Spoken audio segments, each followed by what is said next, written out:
şiddetin ve bununla birlikte aslında insan haklarının ayaklar altına alındığı, demokrasinin yok sayıldığı, hukukun hiçe sayıldığı bir coğrafyada, bir ülkede elbette ki bunları savunmak bizlerin görevidir. Bu ülkeye barışı biz getireceğiz. Bu ülkeye demokrasiyi biz getireceğiz. Bu ülkeye özgürlükleri biz getireceğiz. Ama bu sadece HDP'nin, sadece Kürtlerin meselesi değildir değerli arkadaşlar. Bu sorun sadece HDP'yi ilgilendiren bir sorun değildir. Bugün yaşanan bütün krizlerden Türkiye toplumu bir bütün olarak etkileniyor. Bu ülkede milyonlarca yoksul yarattınız. Bu ülkede milyonlarca fakir yarattınız. Bu ülkede milyonlarca insanı ekonomik anlamda mağdur bıraktınız. İnsanlar işinden, aşından oldu. Şu an evlerde tencereler kaynamıyor. Esnaf kapısına kilit vurmak durumunda kalıyor. Gençler iş bulamıyor. Üniversiteyi bitirmesine rağmen gençlerimiz işsiz dolaşıyor. Bütün bunların sebebi AKP hükümetinin 18 yıllık kendi iktidarını ayakta tutmak adına uygulamış olduğu yöntemlerdir, anlayışlardır.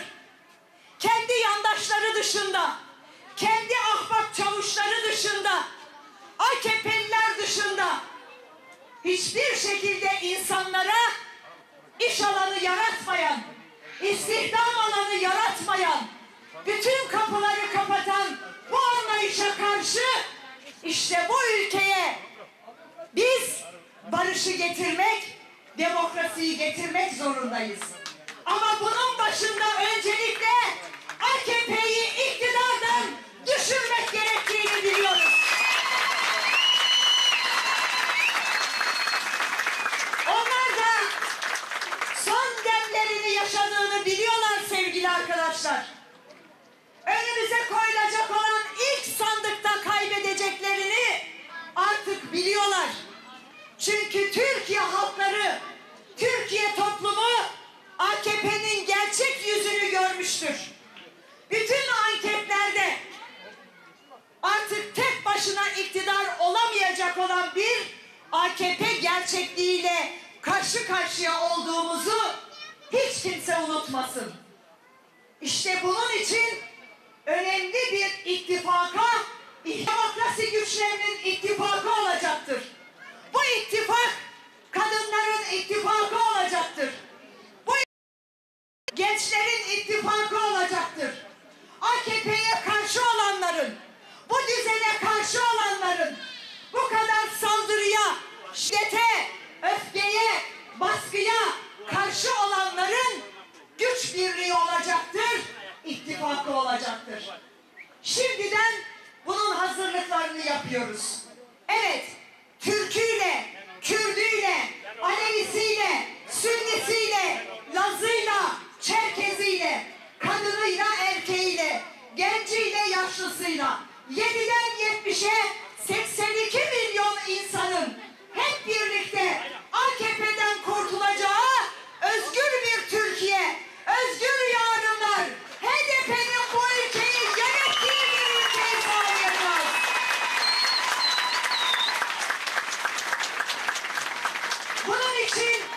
Bunun için çalışıyoruz, çalışmalarımıza da devam edeceğiz.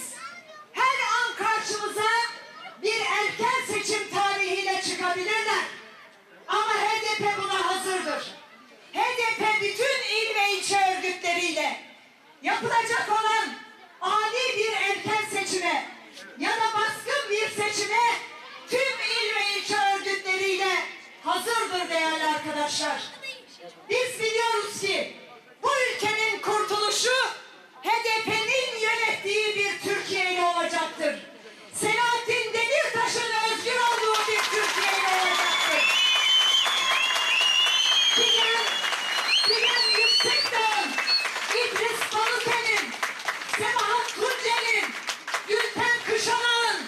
cezaevlerinde siyasi rehine olarak tutulan arkadaşlarımızın özgürlüğüne kavuşacağı günler yakındır. Yeter ki cesaretimizi koruyalım.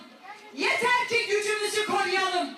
Yeter ki azimli olalım, çalışalım ve AKP'nin her türlü oyunu karşısında gücümüzü birleştirelim değerli arkadaşlar. Şimdi onlar artık tek başına iktidar olamayacaklarını anladıkları günden beri yeni müjdeler veriyorlar.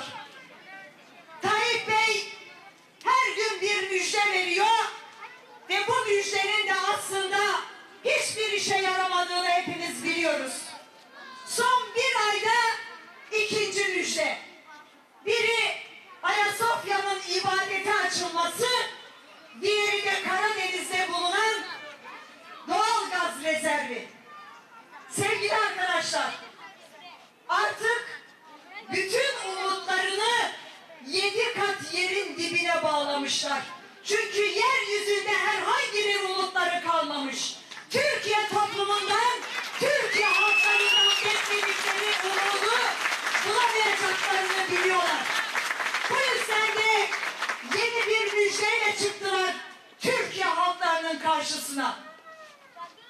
Doğalgaz rezervi biz biliyoruz ki aslında bir fiyasko. Çünkü iktidara geldikleri günden beri bulmuş oldukları tam 30. doğalgaz rezervi değerli arkadaşlar. Ve hiçbiri hayata geçmemiş. Hiçbiri sonuca ulaşmamış. Şirketlere, yandaş şirketlere ihaleler açıp onların cebini doldurmaya çalışacaklar. Bu ihaleleri onlara verecekler. Yandaş şirket kazanacak ama o doğalgaz rezervinin bütün masrafını Türkiye halklarına, Türkiye toplumuna ödetecekler. Göreceksiniz. Göreceksiniz değerli arkadaşlar. Bundan da bir şey çıkmayacak. Yeni müjdeler çıkaracaklar ortaya. Ama biz diyoruz ki sizin Türkiye halklarına vereceğiniz en güzel müjde istifa etmeniz, gidip evinizde oturmanızdır. Bugün Türkiye toplumunun, Türkiye halklarının beklediği tek şey bu iktidardan kurtulmaktır. AKP'den kurtulmaktır. Ama onlar halka yalan söylemekten, kendi yandaşlarının cebini doldurmaktan, iktidarda durabilmek için yeni yalanlar uydurmaktan vazgeçmiyorlar, vazgeçmeyecekler. Sadece bugün bu ülkeyi yönetenler değil değerli arkadaşlar.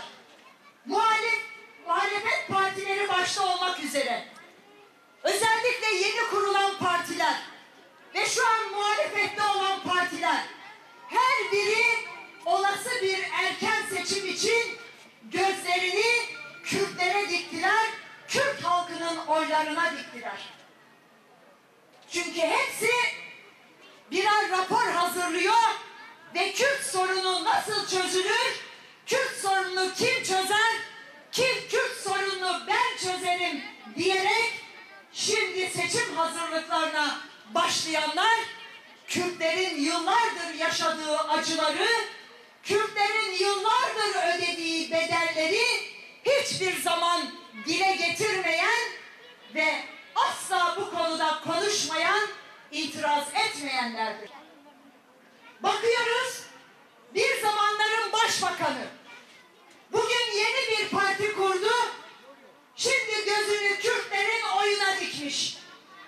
İktidardayken kurt olan, muhalefete düşünce kuzu olanlara bu halkın artık inanacak hiçbir şey yok sevgili arkadaşlar.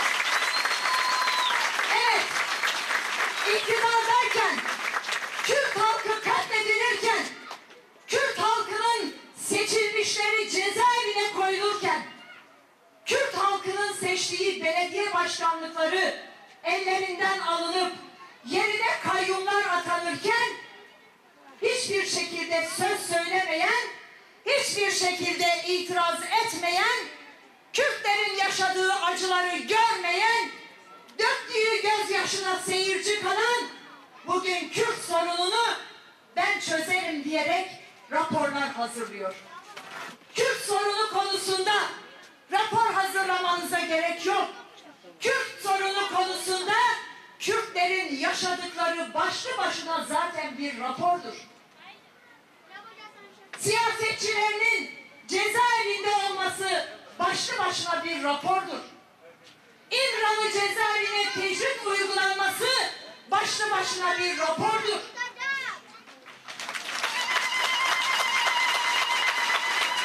Belediyelerine kayyumların atanması başlı başına bir rapordur. Yani biz zaten birer raporuz. Yaşadıklarımız, tanık olduklarımız, gördüklerimiz, ödediğimiz bedeller, bütün bunlar birer rapordur. İşte bu sorunu ediyorsanız o zaman bu sorunun adını doğru koyacaksınız ve bu sorunun muhataplarıyla görüşeceksiniz. Evet, sorunun bir parçası Türkiye Büyük Millet Meclisi'dir. Bunu çok önemsediğinizi özellikle belirtmek isterim. Sorun elbette ki mecliste çözülmelidir. Ancak sorunun muhatapları dikkate alınmadan çözülen sorunlar amacına ulaşmaz. Şimdiye kadar denendi. Güvenlikçi politikalarla bu sorunu çözmek isteyenler bugün kendileri çözüldüler. Hiçbirinin geçmişinden ya da şu andaki mücadele tarzından, siyaset tarzından, esamesinden eser okunmuyor değerli arkadaşlar. Hiçbiri ortalıkta yok. Hepsi tarihin çöp sepetine gittiler. Şimdi sıra AKP'de ve onun gibi düşünenlerde, bu sorunu gerçek anlamda dile getirmeyenlerde. Hepsi tarihin çöp sepetine gidecek. Başta AKP, ondan sonra da bu sorunu aynı yöntemlerle çözmek isteyenler. Sevgili arkadaşlar, biz biliyoruz ki bu ülkede bütün yaşananların, bütün saldırıların, bütün engellemelerin gerçek sebebi bugün AKP'nin kaybediyor olmasıdır. Özellikle son günlerde, son dönemlerde Halkların Demokratik Partisi'ne saldırmalarının nedeni de, sebebi de budur. Çünkü karşılarında gerçek bir güç olarak sadece ve sadece HDP'yi görüyorlar. HDP'nin umut olduğunu biliyorlar. HDP'nin geleceğini okuyorlar. HDP'nin gerçek siyaset yaptığını artık herkes biliyor ve buna tanıklık ediyor. Gittiğimiz her yerde büyük bir ilgi, büyük bir alaka. Türkiye'nin doğusunda da, Türkiye'nin batısında da, Ege'sinde de, Karadeniz'inde de, Kürdistan'ında da, Türkiye'nin her yerinde, gittiğimiz her yerde aynı coşkuyla, aynı moralle, aynı ilgi ve alakayla karşılanıyoruz. Bu neyin göstergesidir? Bu HDP'nin doğru bir yolda olduğunun göstergesidir. Türkiye halklarının sorununu dile getirişinin göstergesidir. Sorunlara çözüm olacağının göstergesidir. İşte bunu gördükleri için HDP'ye saldırıyorlar, saldırmaya da devam edecekler. Ancak istedikleri kadar saldırsınlar, HDP mücadelesinden asla vazgeçmeyecek. Sizin önünüzde boyun eğmeyecek, diş çökmeyecek.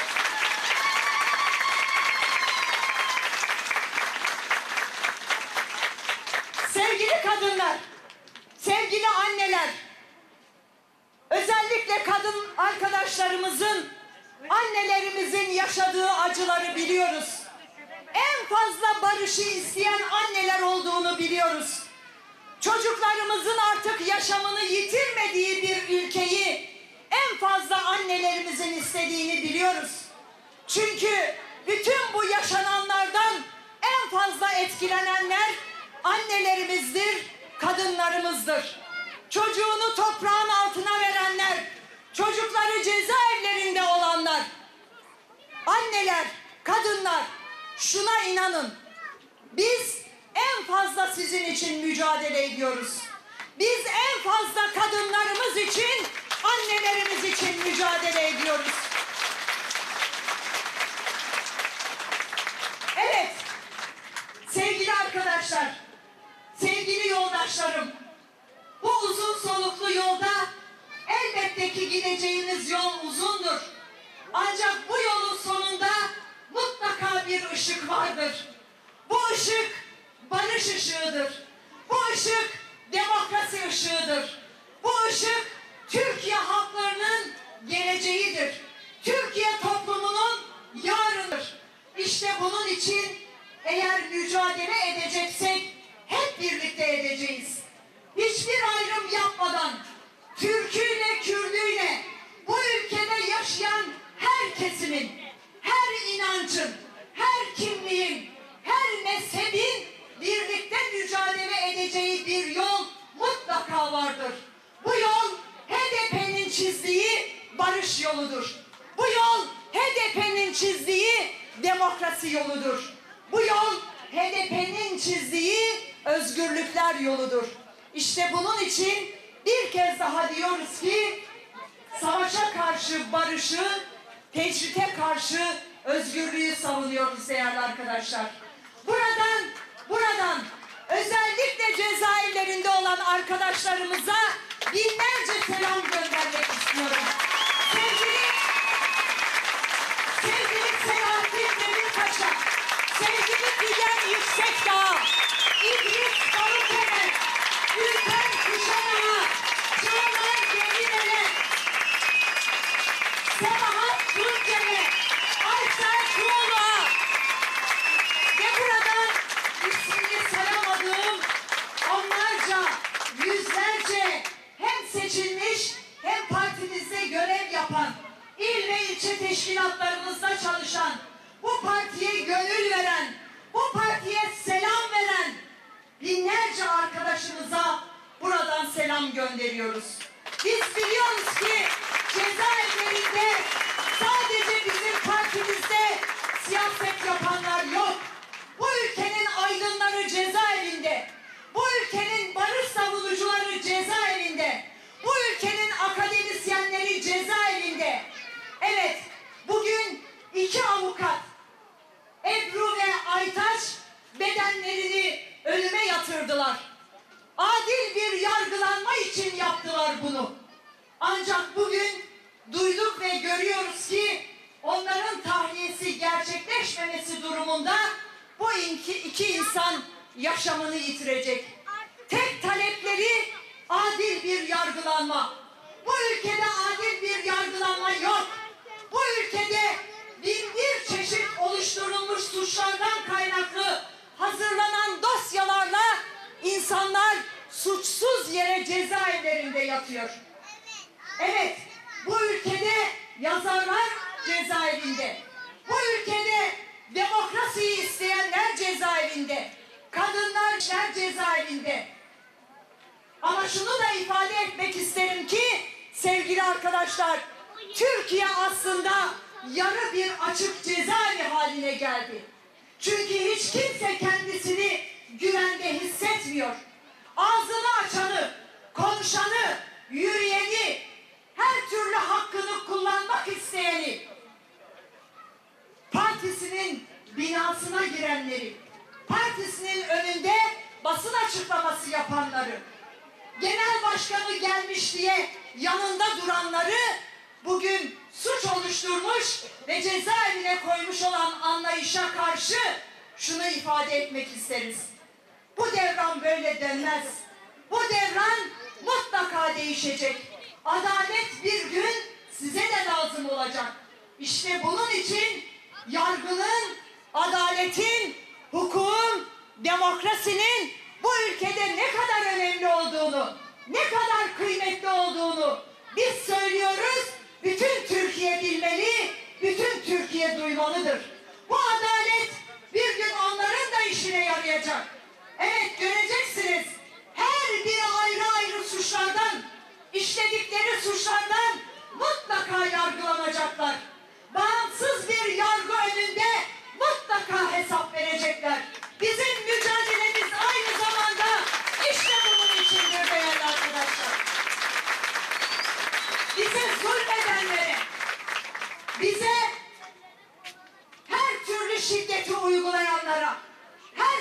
baskıyı uygulayanlara şunu ifade etmek isteriz. Bizi yargılattığınız adliyeler, hakimler, savcılar bir gün sizi de yargılayacaklar. İşte o gün çok geç olacak. Bunun için diyoruz ki bir an önce demokraside, barışta adım atın. Bütün bu alanlarda atılacak olan adımlar Türkiye'nin geleceği açısından önemlidir. Türkiye'nin yarınları açısından önemlidir. Ve bunlar AKP gittikten sonra biz yıllarca bunların yanlışlarını düzeltmekle uğraşacağız değerli arkadaşlar. Ama olsun, yeter ki onlar gitsinler, biz yıllarca onların yanlışlarını düzeltelim. Sevgili arkadaşlar, ben bir kez daha hepinize geldiğiniz için teşekkür etmek istiyorum. Bu buluşmanın çok anlamlı ve kıymetli olduğunu özellikle belirtmek istiyorum. Emeği geçen bütün arkadaşlarıma özel teşekkür ediyorum. Bu tür buluşmaları daha sık yapmamız gerektiğine yürekten inanıyorum. Evet, ben Balıkesir'e ilk defa geldim. Ama bundan sonra da sık sık geleceğime buradan bir kez daha söz veriyorum. Hepinize teşekkür ediyorum. Hoşça kalın diyorum. Allah'a emanet olun. Huzur yardımcımız olsun diyorum. Teşekkürler, saygılar.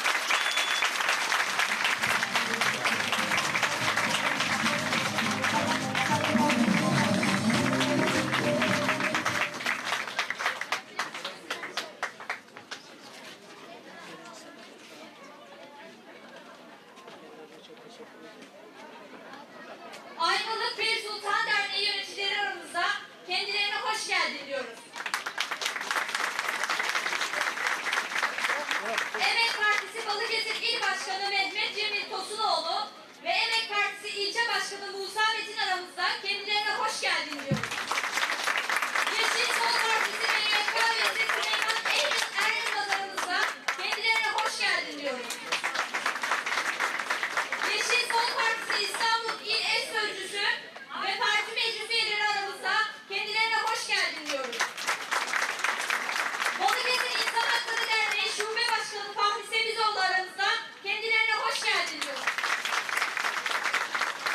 Evet, mücadelemiz hep birlikte başlığı altında devam ediyor arkadaşlar. Hep birlikte mücadelemize güç veren arkadaşlarımız Devrimci Parti yöneticileri aramızda. Kendilerini selamlıyor, hoş geldiniz.